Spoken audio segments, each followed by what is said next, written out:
Hello, Jeando. Hello, Kevin. In the last two videos, we've been talking about conscious coordination and what that means and what FM Alexander meant by this. So you want to talk more about that today? So over to you. Yes, because well, especially because during the last talk we had, I discussed a sentence by Alexander, and I realized that it may not be so clear.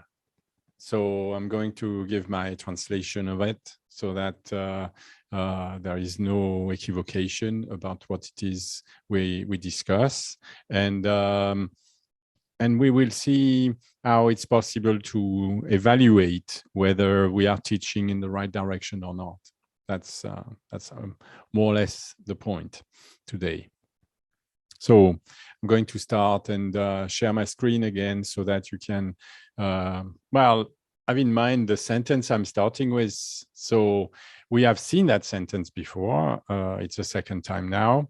So Alexander is saying, and there is nothing that tells us that he's talking about Alexander Technique teachers. He's talking about a school teacher that is teaching writing. And he explained that writing, of course, involves using a tool, a pencil. But of course, the pencil will not move of itself.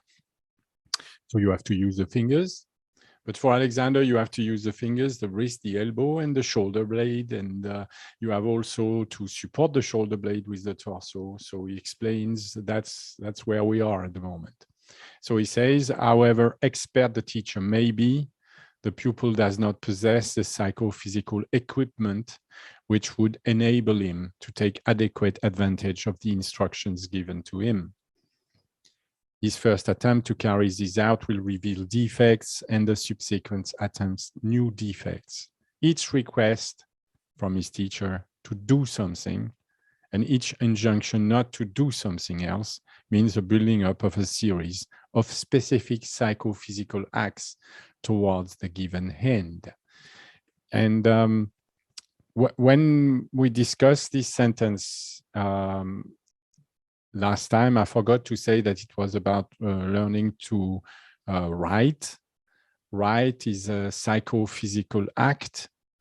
You are to govern the movement of all the parts of the torso to support the shoulder in the best way so that writing will not impair your breathing or your expansion of the torso. It's very, very easy to take all sorts of habits. But when the teacher is teaching and is discussing defects, well, the defects are in the use of the fingers. The defects are in the freedom of the wrist. The defects are in the raised position of the shoulder, for example. And so new defects are going to be seen, maybe not directly in the capacity of the children to form ideas into his head and then write them down with the proper grammatics, with the proper syntax, with the correct shaping of the letters. It's not exactly explained here where are the defects and whether it is the student, the teacher, or if it's Alexander looking at the class with his trained eyes that is seeing defects. But there are defects in every area. And so when we learn to write, we, well, suppose that we have already learned to sit on a chair to be able to write. But it's obvious that it is not the case. You just need to go to any conference or any classroom, and you will find that the pupils are sitting there, and it's absolutely amazing what it is they are doing. So it's amazing what they are releasing, and it's amazing what they are contracting in order to sit in the way they do. Therefore, there are defects.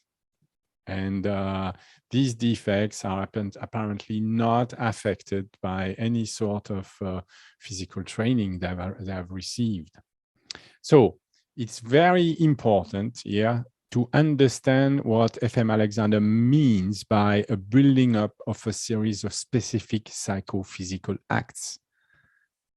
It's very important to understand that he's comparing concerted movements with another type that we call a series of discrete or unconnected separated acts.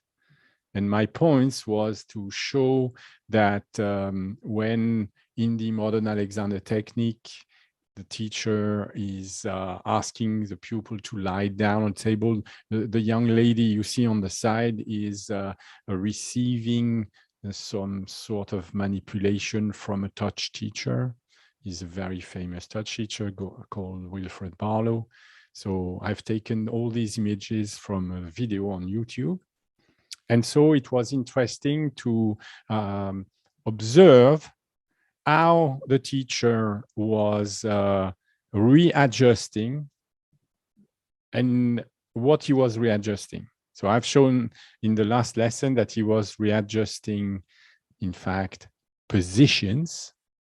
He had no intention of readjusting movements. He was placing, for example, the shoulder into a new position relatively to the head. So I have just a little moment when he's moving the shoulder. And we see that he's repositioning the movement. He's repositioning the shoulder by a movement of the shoulder relatively to the head, and of course, relatively to the torso that is like fixed on a table. And that is strange in a way when you know the basis of the reasoning Alexander has shown earlier. He said that the use of any specific part, such as the arms or leg, involves of necessity bringing into action the different psychophysical mechanism of the organism. This concerted activity bringing about the use of the specific part.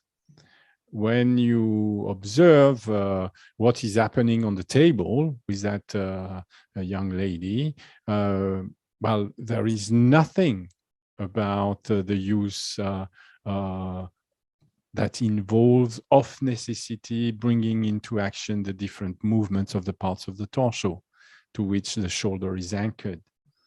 It's as if the shoulder should be placed somewhere, and it's like Wilfred Barlow was saying, it's its natural placement. So I fully agree with FM Alexander when he considered that to arrive at a correct execution of concerted act as a coordinated whole requires the building up and the possession of a definite psychophysical equipment, and that psychophysical equipment is meant to command adequate and correct simultaneous movements. In the lesson that Wilfred Barlow presents, well, there is no way to imagine that the pupil could arrive at a correct execution of concerted acts. She's just receiving a movement of the shoulder, and this unconnected movement of the shoulder. By unconnected, I mean that nothing is explained about the movement of the rib cage, of the movement of the different parts of the torso that are necessary to allow for a new adjustment of the shoulder relatively to the ribs. It's impossible to imagine that you could have a new position of the shoulder without involving the movements of the different parts that constitute the support of the shoulder. So what FM Alexander called specific psychophysical acts are here acts that are isolated as a feeling experience of the result. They are while fully separated from the concerted action required to generate a new unified relation between the movements of the different parts. So we have a series of specific acts felt by the subject, and they cannot all in any way or lead to a unified reaction different from the one the subject can obtain when directed by a sensory appreciation. And it's quite interesting to follow the lesson, because I've set the timing. So we see that at 20 minutes and 35 seconds into the video, we see that Wilfred Barlow starts to be satisfied about the position of the right shoulder, the one I'm pointing with my cursor. And we see that, yes, obviously, if we compare with the left shoulder, the muscle of the neck have been lengthened. Well, it's obvious also that when he's manipulating the shoulder, if you care to go and look at the video in detail, you will find that when he's moving the shoulder, the head has a tendency to move with it. This is why he orientated the neck in the opposite direction to the shoulder he was working to. And this is true for the right, where he turned the chin to the left. And it's also true of the left, where he did exactly the opposite. So he must understand that there is a connection between the movement of the head and the movement of the shoulder. He must see that there is a tendency when he's stretching the muscle of the neck, that the head has a tendency, because it's attached to it, to follow the movement. And if you want to lengthen this muscle, it's obvious that it's necessary to organize the movement of the head so that it does not follow the movement of the shoulder. By the way, the same thing is true of for example, the center rib cage. It's constituted by the sternum bone. And of course, when you pull the shoulder, it repeats very often down. It's obvious that you must make certain that the movement of the sternum is not going in the same direction, which is often the case, which I should say, which is too often the case. And so this opposition of movement is not at all explained to the pupil.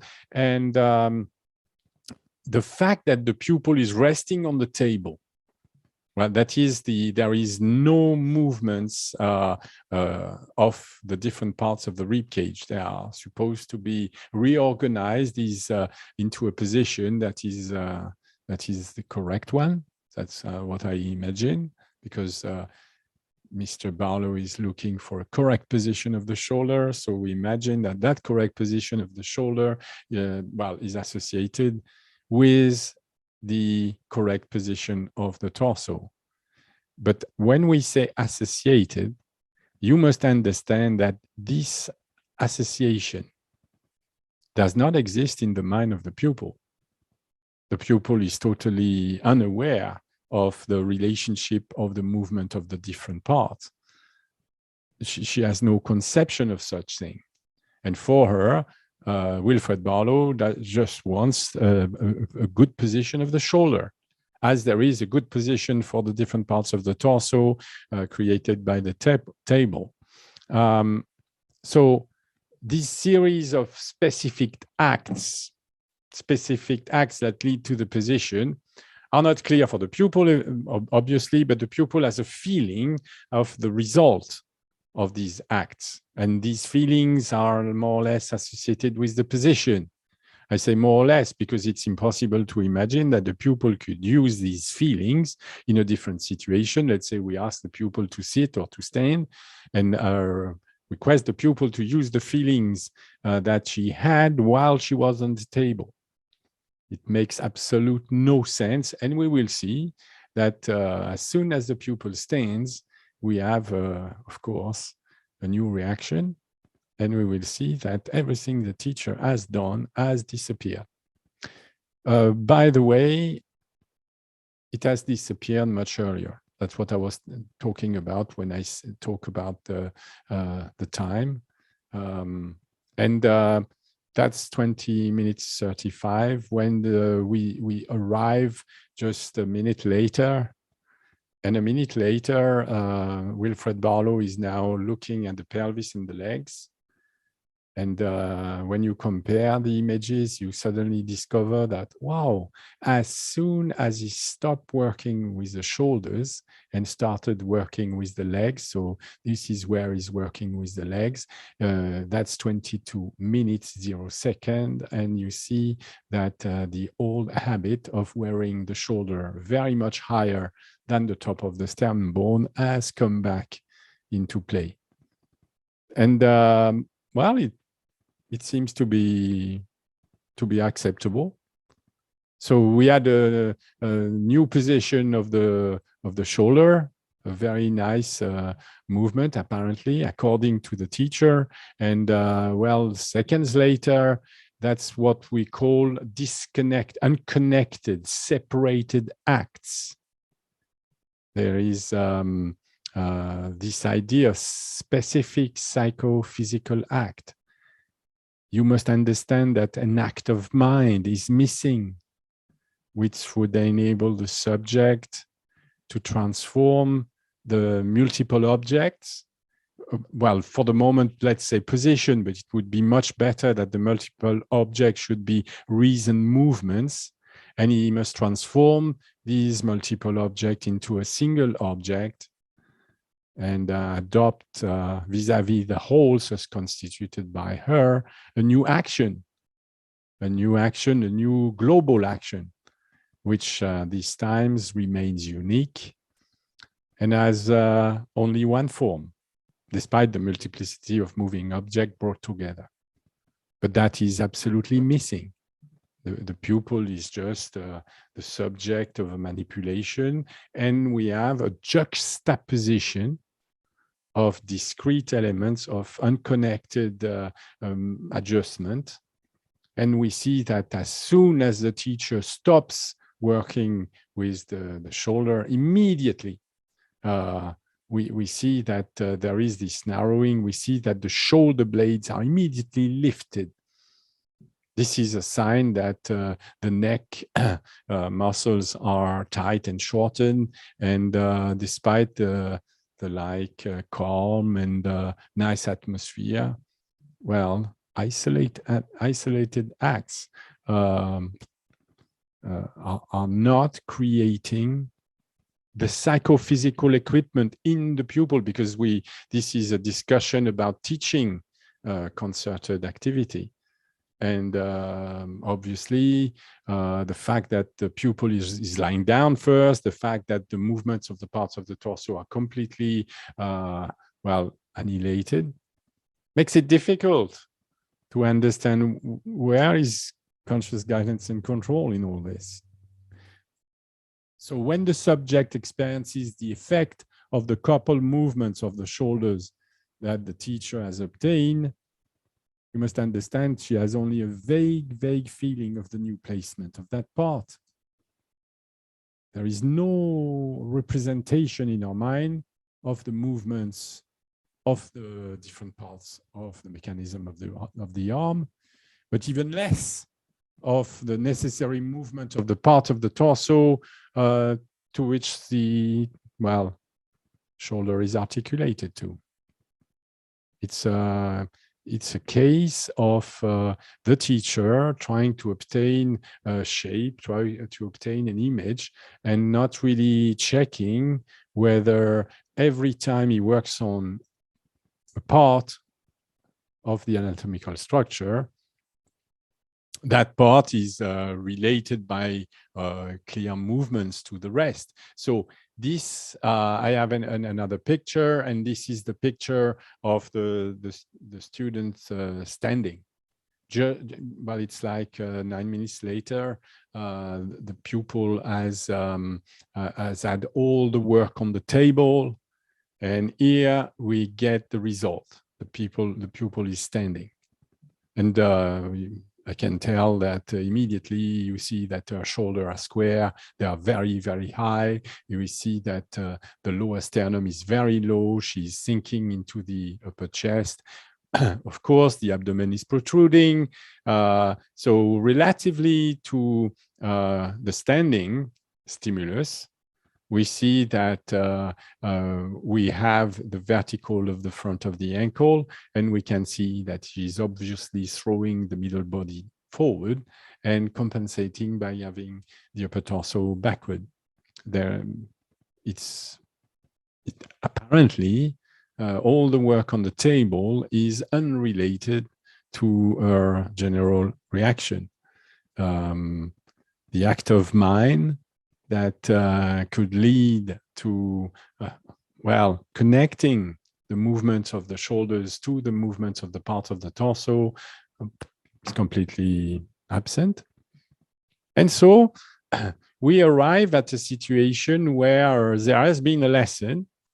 The pupil has been manipulated, but I had to ask myself, where is the teaching in this? Well, where is the teaching is you can see that Wilfred Barlow has a very distinct fall of the shoulder. We see that, I see, I don't know if you are going to agree with me, but I see that he's wearing the upper part of the arm very much lower than the sternum. I see that, of course, his thigh is nearly vertical. So it seems that this man has received a teaching. It seems that this man is still capable of organizing the movements. He's capable of, if you compare the fall of the shoulder in the teacher and the student, there is an absolute difference. It's not just a difference of quantity. The quality of the understanding of the movement of the shoulders relatively to the movement of the part of the torso must be different. Or is it just a drill? Is it just because he had a good teacher that could and do more than just manipulate and help the pupil construct this psychomechanical equipment that is obviously missing in the new pupil?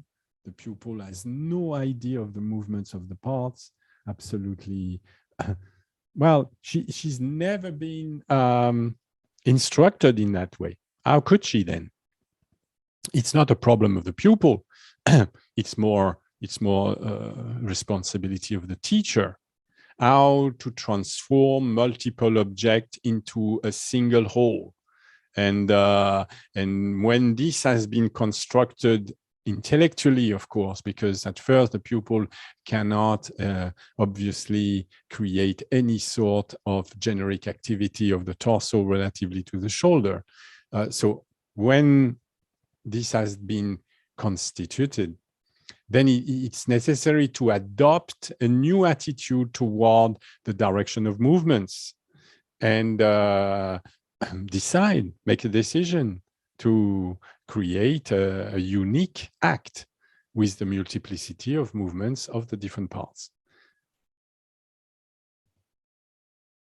Now, there is another question that is reason, because I see that the fall of the shoulders indicates that the upper part of the arm are really widened in the teacher, and they are weared forward of the torso, while the pupil is clearly wearing the shoulders very far back.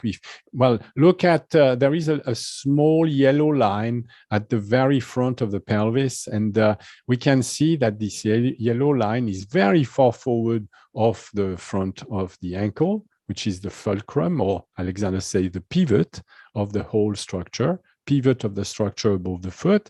So she's really sending the lower torso forward, and it's forward both of the ankle, but it's really far forward of the shoulder. She's arching the back because this organization of movements of the parts, throwing the shoulders backward and throwing the middle torso forward, are involved into a standing reaction. That is the first question. The second question that you may ask is, fine, so after many, well, because she's a new pupil, you must imagine, or well, wonder whether repeating these readjustments one after the other with no connection with each other is going maybe anyway to make the change. Maybe if you lie down 1,000 times, maybe it's going to be right. Well, it's not, because there is a difficulty in this, is that the pupil hears the teacher saying, that's it, saying, this is the position we want. There are different moments during this video. You will hear Wilfred Barlow, this is looking much better now.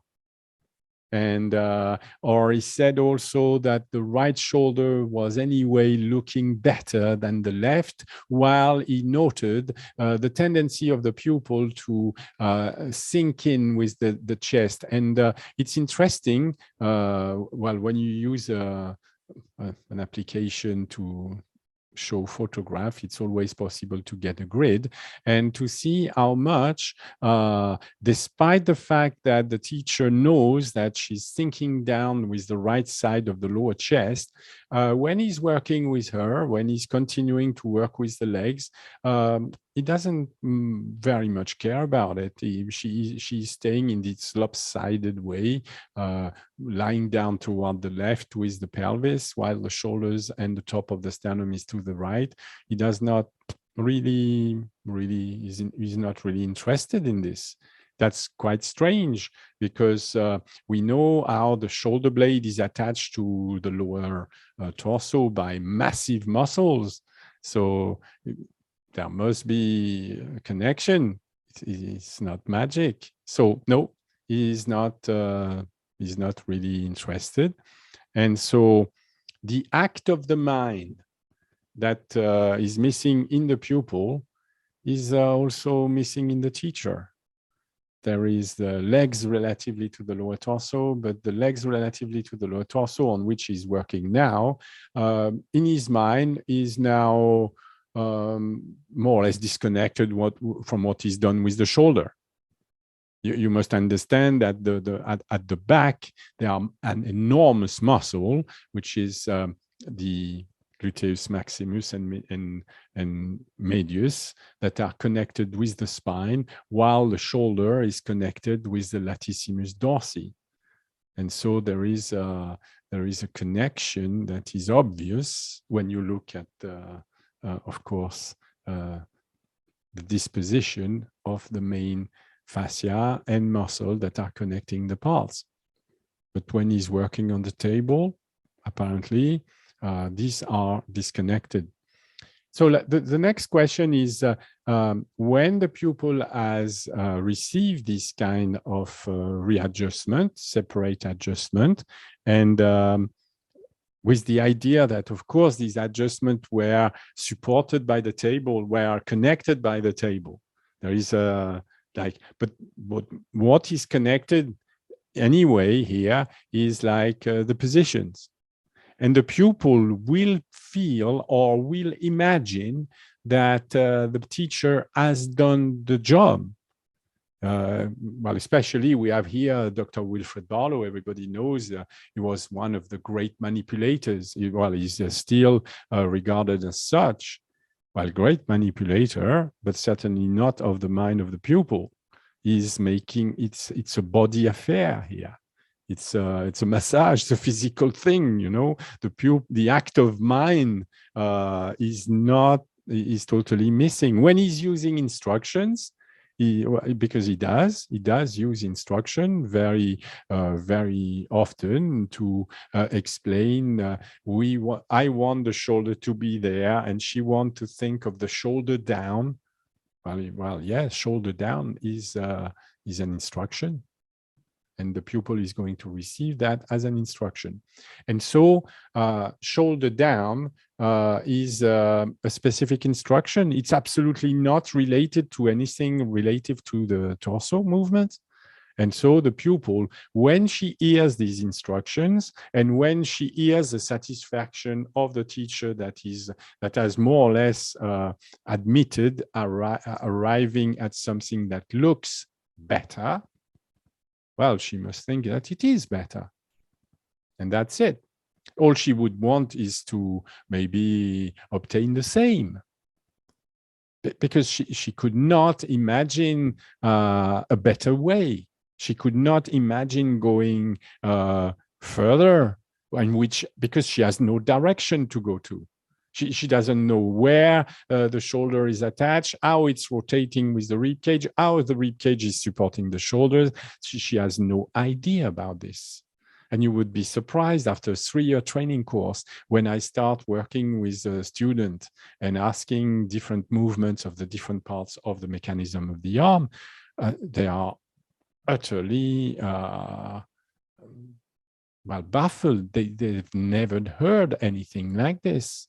And so it can be interesting to compare what a student of conscious guidance can obtain and by himself, because here this is a young student that has had lessons with me, and I have compared the position of the torso relatively to the shoulders in the two. So it's obvious that this young man is alone in his room. He's just looking at the camera, discussing with me, with the teacher. He's not received any manipulation. All the positioning of the movements of the torso and the positioning by movement of the upper part of the arm relative to it are his own decisions, his own movements. He is in charge. Well, here it's absolutely obvious that it is the teacher that is in charge of what is correct. But there is a massive difference. The massive difference is the amount of, this is exactly how far the shoulder is relatively to the neck. And it's obvious that this young man is capable in sitting, while supporting his torso by himself, is capable of twice as much. This did not happen in one lesson. This did not happen during a lesson. This happened after lessons, when the pupil was still considering what he had learned about the necessary implication of the different movements of the part of the torso, and how to rotate the movement of the shoulder relatively to the torso in order to change the fall of the shoulder. But what we see is that now, when we consider the relationship between the top of the sternum and the upper part of the arm, there is an absolute massive difference. Well, it doesn't amount to much when you look at people like this, but in terms of efforts, in terms of guiding movements that are apparently at first are felt as very strange and wrong, and stretching so many muscles that you feel you're just pulling things, then you must understand that there is a massive difference in the psychophysical equipment. This gentleman has a criterion of technique, how to direct the mind in order to obtain movements, despite the fact that these movements may feel like an enormous difficulty. The effect is not the same, but it's not the point. What is the point is that the act of mind is completely different. In standing, that we call real conditions, when the torso is not supported by the table, the movements of the different parts are essential to the coordinated action. This is what we call coordinated action, or reason coordination, if you want. So when I come back to that sentence, Most Alexander teachers, well, the modern Alexander teachers that are teaching somatics, are teaching positions, they have thought that the incapacity FM Alexander sees in his pupils not to take advantage of verbal instructions resulted from a lack of having felt correct psychophysical experiences. That for them, for the teachers, it was therefore sufficient to provide concrete physical experiences of what it is like to have movement coordinated. So giving an experience. But when the teacher is giving an experience, as you've noticed, what has been given as an experience earlier on the shoulder disappears as soon as the teacher is going elsewhere. What it means is that each experience that the pupil is having is connected with wrong adjustment of the other parts. As soon as she's standing, just after the successful manipulation, well, successful, of course, according to the touch teacher, because the touch teacher is looking at her, well, she instantly returns to her combined use of the torso and shoulder, and the shoulder is seen as high or even higher than before. So, is it sufficient for a touch teacher to provide concrete psychophysical experiences? It's in question here. What it is like to coordinate the movements of the different parts of the torso as an expanding whole has not been dealt with. The pupil knows as little as she did when she started the lesson. So Alexander talks about the power of coordinating correctly. He says, this is in the first book, moreover, anyone who has acquired the power of coordinating correctly can readjust the parts of his body to meet the requirement of almost any position, while always commanding adequate and correct movements of the respiratory apparatus and perfect vocal control. It's a fact that I demonstrate daily to my pupils.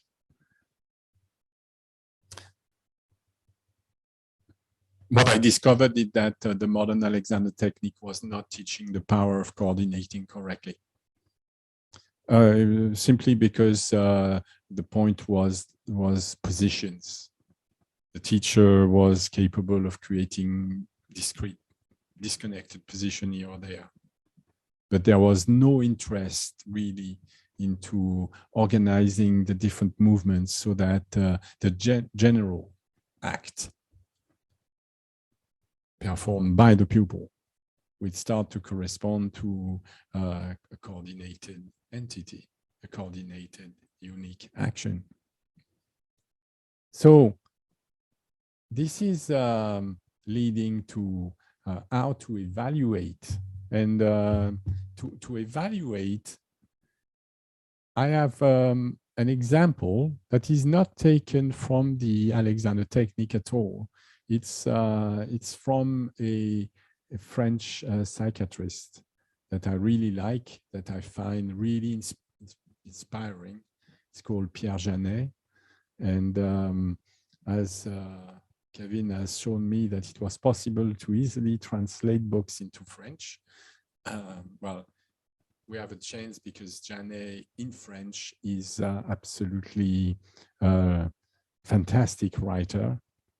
These are talks is put in writing before giving them to students. And they are so well written that apparently they translate well. So he's not talking about concerted activity in the sense that we do, but it's sometimes useful to bring toward the technique some help from elsewhere. Everybody knows that I really like Vygotsky, and Vygotsky was very fond of Janet. So what is Janet saying? He's saying that there are acts of the mind that are, well, not really recognized as such. And these acts are fundamental in creating, well, purposeful life, purposeful activity. He was dealing with people that were in psychiatric hospital because they were incapable of organizing their own lives. And he found that this has a lot to do with their use of language. So there is this conference that is called Intelligence Before Language. And it's amazing how well it relates to our work. Here is how Jeanne will look at the psychophysical equipment of a person. He wants to observe objectively that the person has developed one of the tools of the psychophysical equipment. And this tool, you will see at first, it's quite strange. It's an act of gathering, an act of assembly, as he calls it. That is, there are different representations, and these representations using language can be, in fact, assembled into a new whole, assembled with relations. You can sort these objects, what it is I want to see, what it is I don't want to see, what is the direction of what I want to see, what is the direction of what I don't want to see. And also, as you will see, there is also the question of the speed. How much speed I want the different part to have. Is it the same? Is it the same but opposite in direction? Do I want to see something faster than another?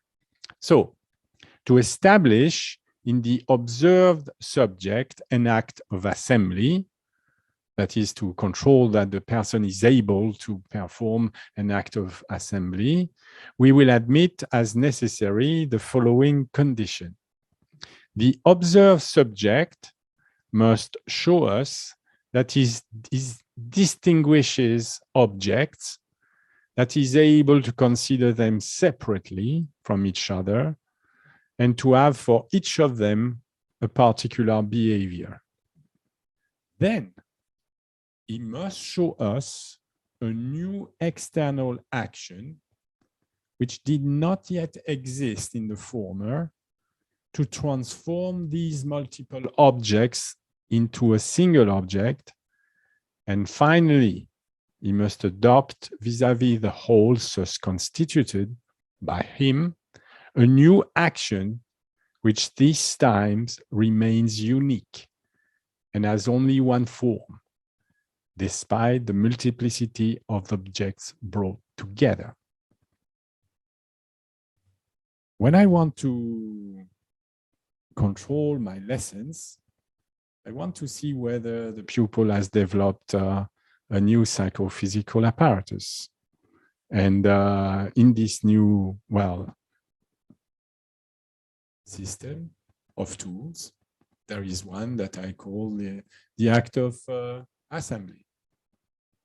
It's like, are you able to coordinate actions into a new whole?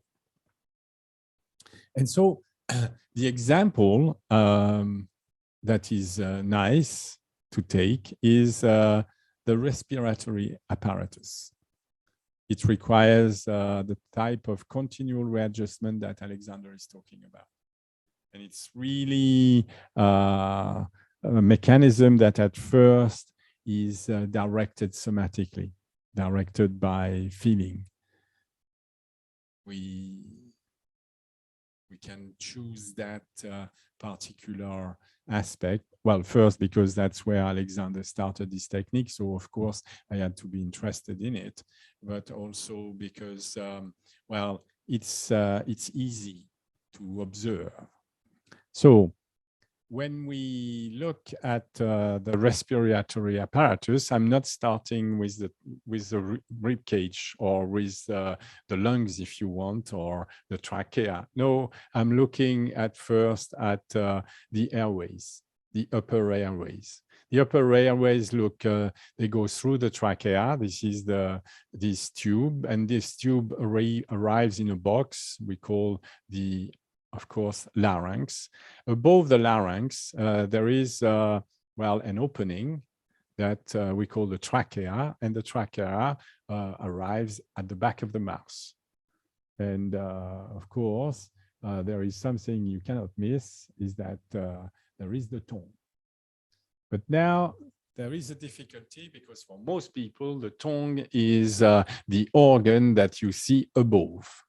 And the tongue is, in their mind, isolated. So when people are discussing, for example, lengthening the tongue, very often, and even with great singing teachers, you will find some very strange conceptions when they think of, when they try and translate what was something that is necessary. We call lengthening the tongue.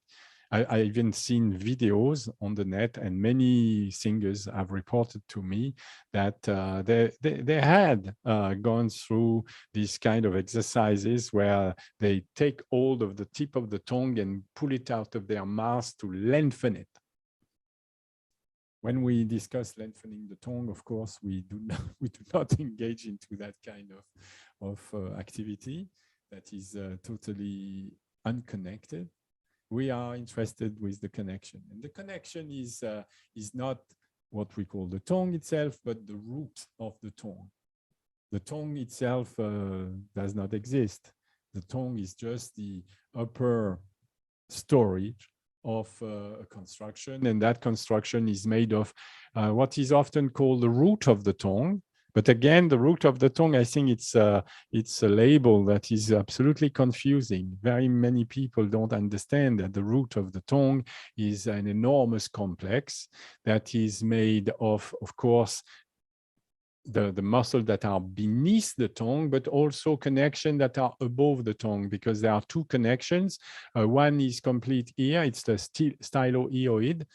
And the stylohyoid is attached to the styloid process, which is just beneath your ear.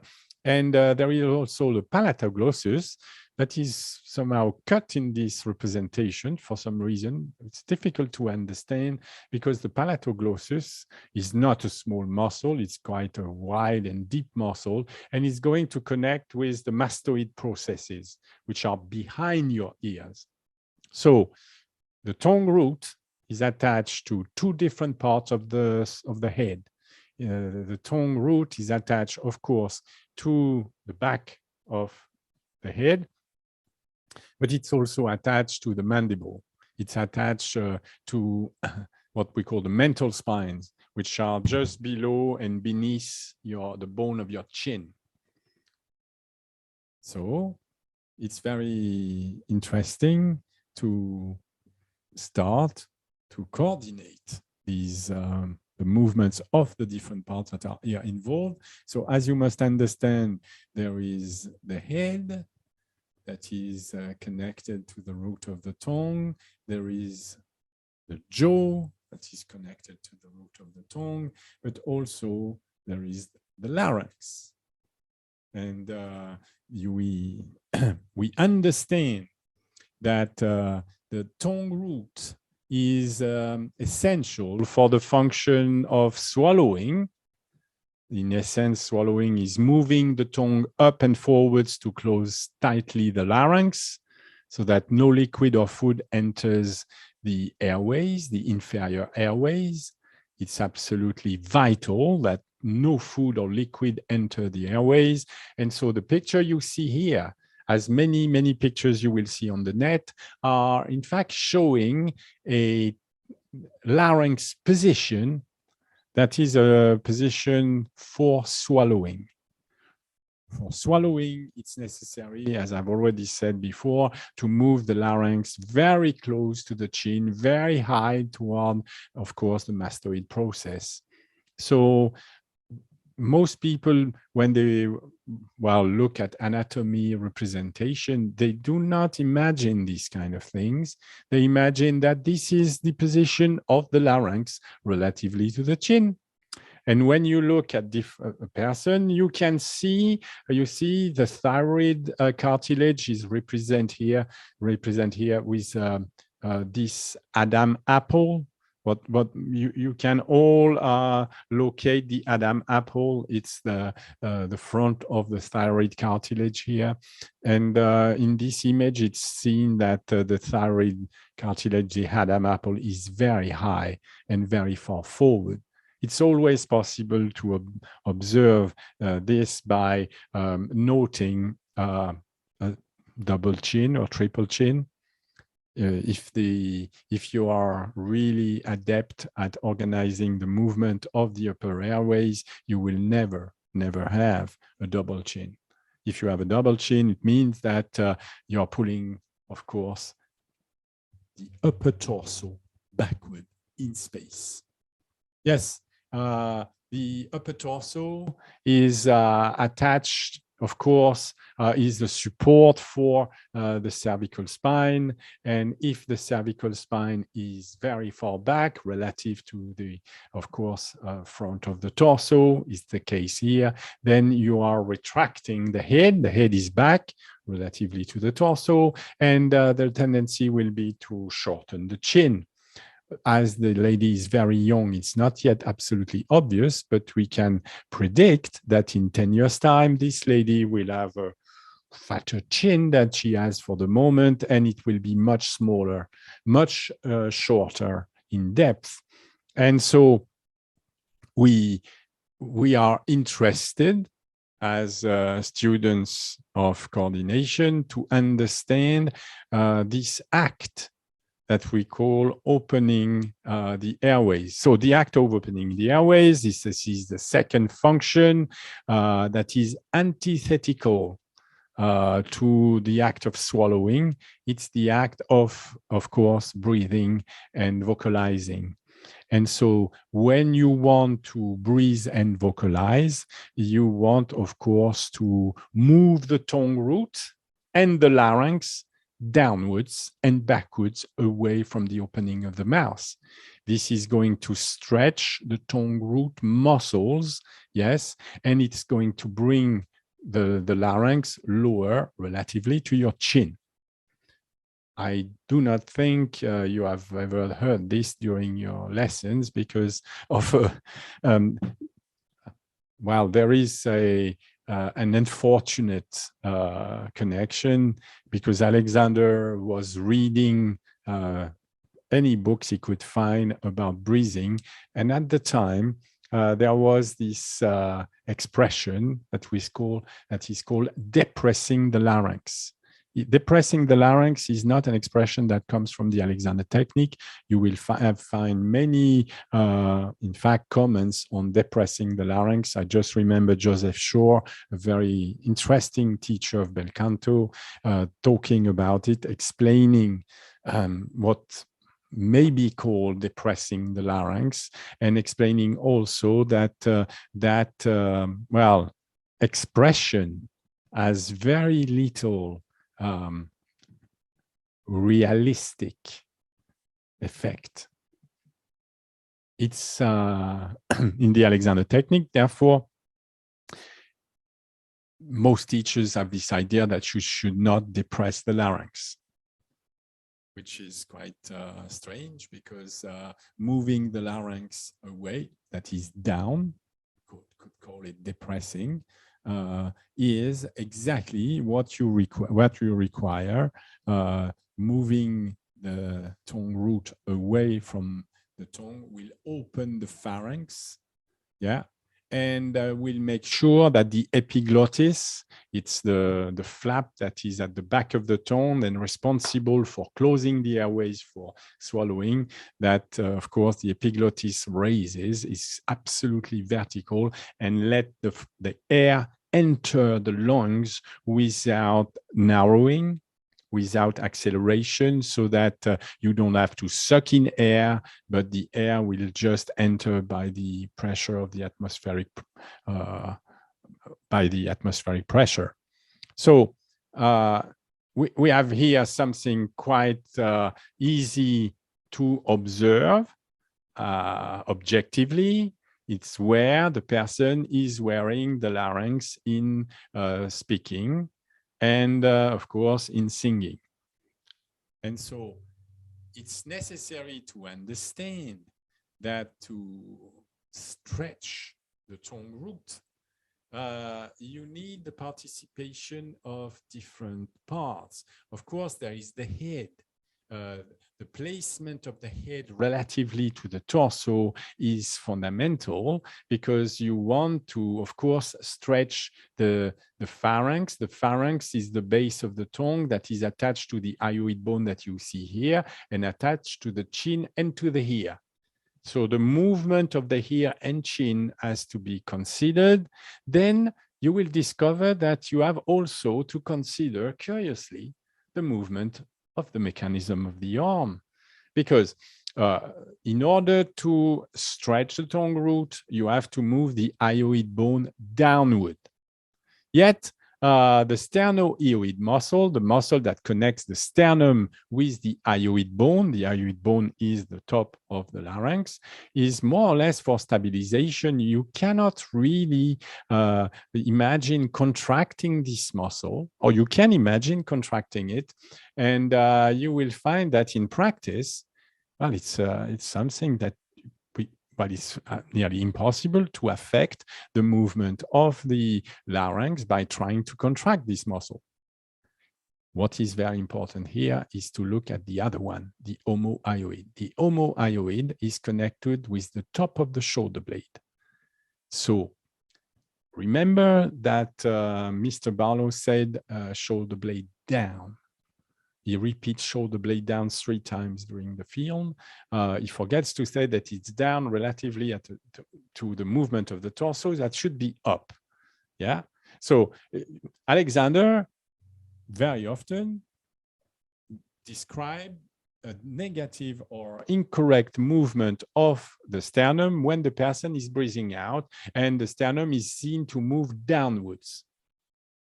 Well, you could think, well, why is it wrong then? If the point is to open the airways, when you move the sternum down, you should pull, of course, the hyoid bone down, and that's it. You should have your lengthening of the pharynx when you breathe out, that is when you vocalize. So why is it incorrect? Well, it's incorrect, not in itself as a specific act, because yes, you could pull the hyoid bone down by moving the sternum down. No, it's incorrect, because if you pull the sternum down, you're going to see that, well, the shoulder blades are not going down with it. The shoulder blades are staying up, and you will see that it's easy to note, because suddenly, well, the clavicle bones are starting to get to rise at the outer extremity. And therefore, it's then impossible to get the hyoid bone to move away from the chin, no matter how much you try and contract these muscles and how much you move, of course, the sternum. So we have different difficulties, and one of them is that when you get the head forward of the middle torso, you remember we don't want the head to be behind the lower part of the torso, behind the abdomen. We don't want to live with the abdomen forward. We want to, well, find what is the head forward. And when you observe how Alexander is directing the head forward, there is something that must attract your eyes, is that his index finger is directed exactly horizontally. There is no notion that he's directing the head in a direction forward and up. No, he's just very clearly indicating a movement forward with his index finger. So it started me thinking, That's something we say forward and up, but then when it comes to manipulation, we organize the head to go forward. And so it's just by creating experiments with myself, I started to realize that in most of us, because of our habits of lying down on a table, we had a tendency to have the sternum inclined backward at the top. The unduly lift of the front part of the rib cage was present in all of the students, the third and fourth generation of students of Alexander technique. And so I was one of them. And I started to realize that Alexander was not organizing a movement like this one, a movement of the head relatively to the torso, but one that was completely different, where the middle torso was moving back, the back going back, and the upper torso moving forward, which therefore had a tendency to send the upper cervical spine forward and upward. No, sorry, I lie. It's not true. Every time we were getting, sufficient capacity to command the movements I am describing, what was happening is that we were capable of getting the middle torso backward relatively to the upper torso, therefore readjusting the position of the sternum so that the sternum was seen much more vertical. And then I could see that all of us, we were dropping down. Like you see, this is dropping down. And this representation finally gave me the clue that when we were orientating the upper torso forward and up, we could not at first inhibit a movement of the head down. We were not going forward and up, we were going forward and down. And I started to realize that, yes, we were going forward and down because the tongue root is attached both to the chin and the ear. So when you rotate the middle torso backward relatively to the upper torso, you get, of course, the cervical spine to move forward and up. You get your ear to move forward. And then I discovered that, yes, the movement of the head was directed at one point only, and because the muscle of the tongue was normally short and that we couldn't accept the feeling of stretching it, was like so strange a feeling, you can't accept it at first. It's like an ugly feeling of pressure at the back of the teeth, of pressure at somewhere inside your mouth where you didn't know you had muscles, you have suddenly a pressure. And so we were all going forward and down. To maintain that horizontal direction, it was necessary to understand the, proportion of movement that was requested for the ear and chin spot. So what was one quality moving forward and up? It's a quality that you have or that you haven't. Most of the time, of course, you haven't. But you can't do much about it.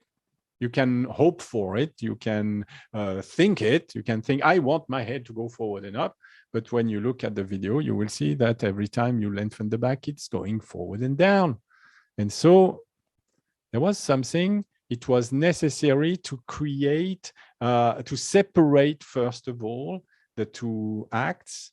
It was necessary to have this, this activity of mind where you considerate separately the different movement. So I started to, ask my students to tell me the cause and effect relationship between the movement of the ear and the movement of the chin. At first, they were quite surprised. They had no easy or, forthcoming answers for that. But so I said to them, look at the head with the ear and chin. And make experiments. Let's say you decide that you're going to go forward with the chin very fast, and you're not moving with the ear. So the proportion of movement is such that one is null and the other is maximum. What happens? And so they started to move their chin forward, trying to not move the ear forward. And they discovered that when doing that, they were pulling at the base of the neck. Then I said, well, now, what would happen if you were to experiment with the antagonistic proportion?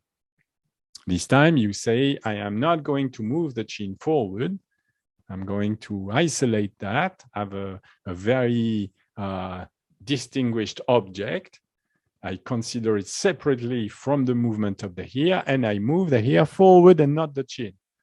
Immediately, we could see that we were, in fact, moving forward and down, that the whole system, every time they wanted to lengthen the back by getting the middle torso backward and the upper torso forward, we could see that image.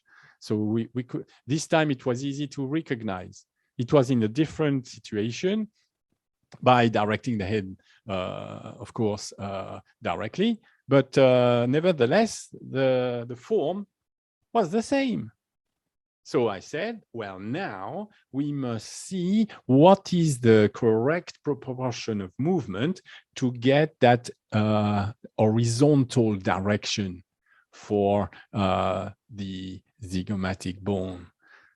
And so we started to discover that it was quite simple.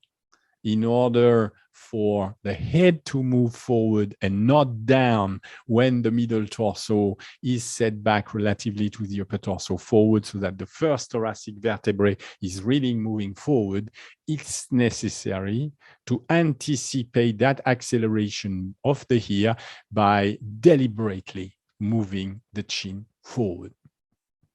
And you need to film that experiment and judge that, with what you see, whether the person has accelerated enough, too early or too late, or too much.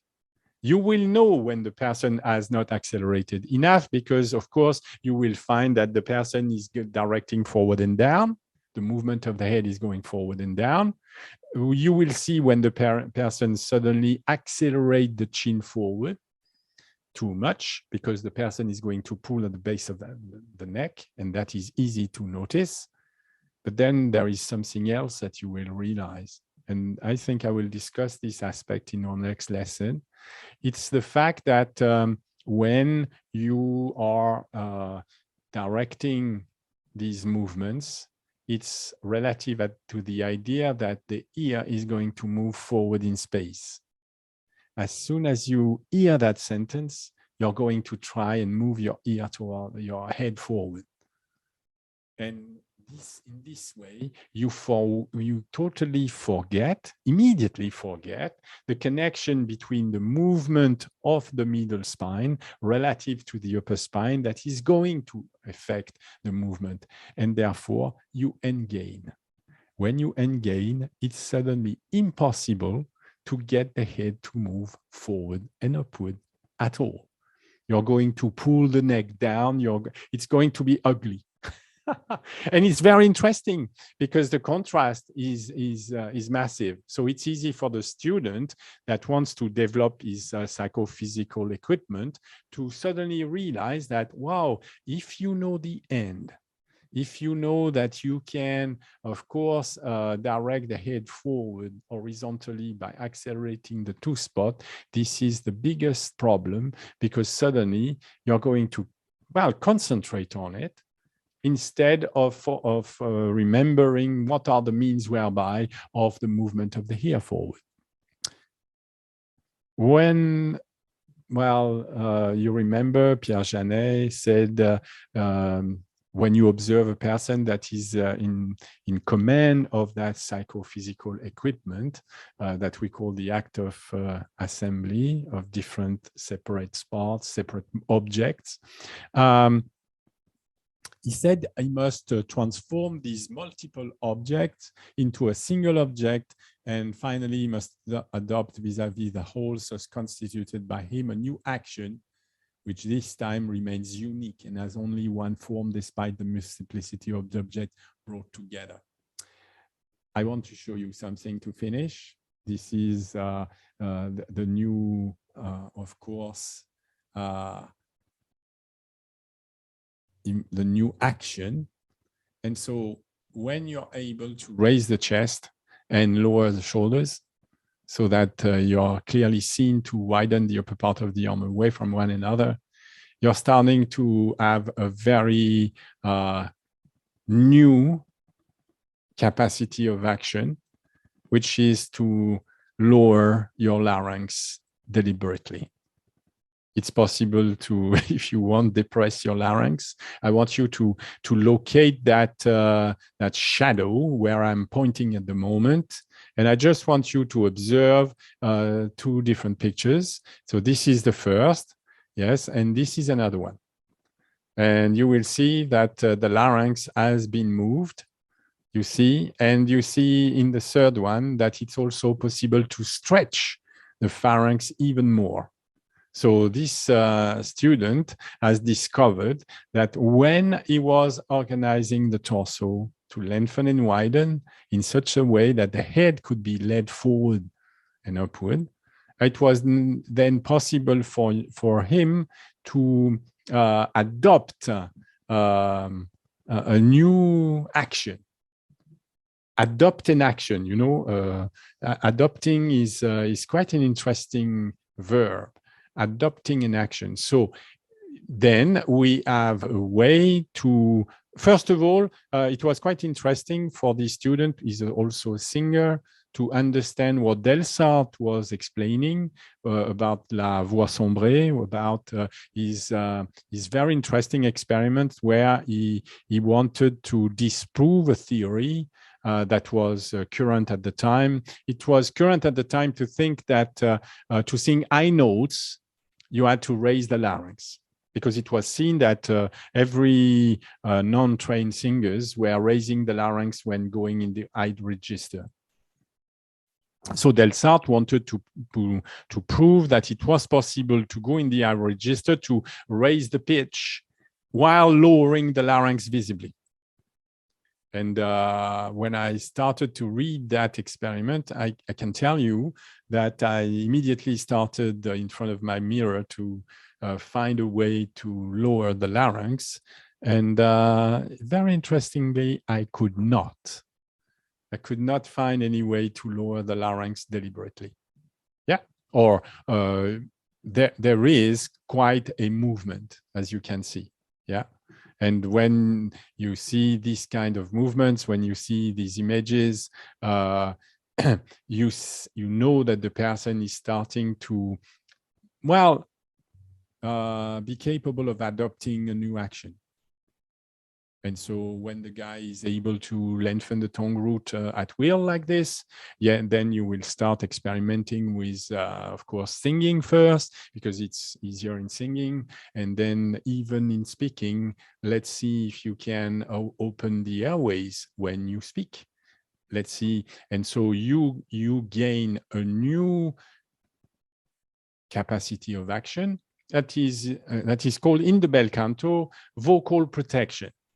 It was found that people that are using the voice have a tendency to overuse the voice, have a tendency to have vocal problems very quickly.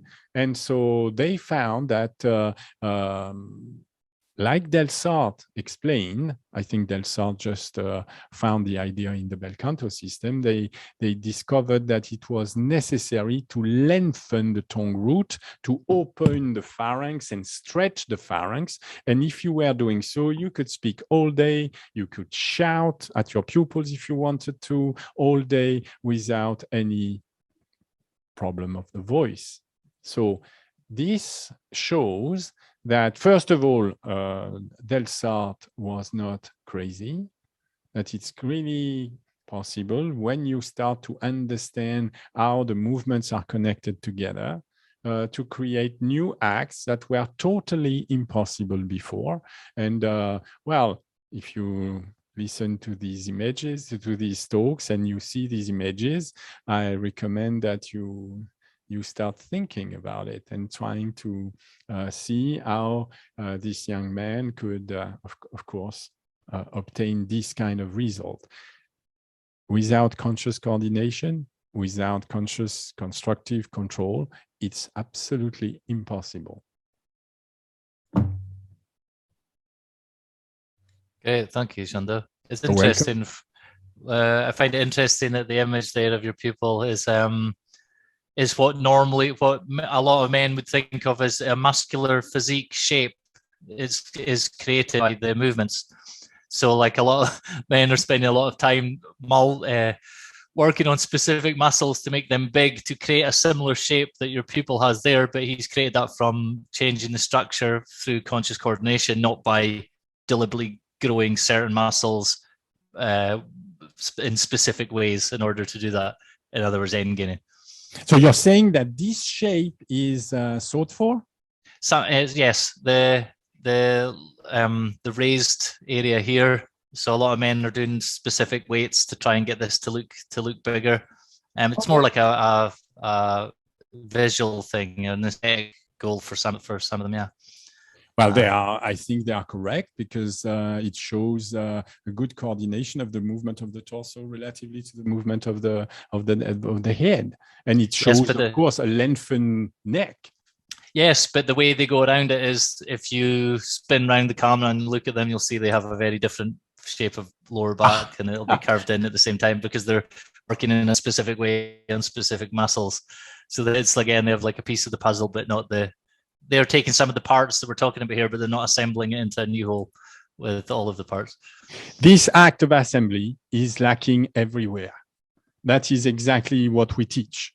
What we teach is how to start to approach these notions, how to start playing with the experiments that are making the notion practical.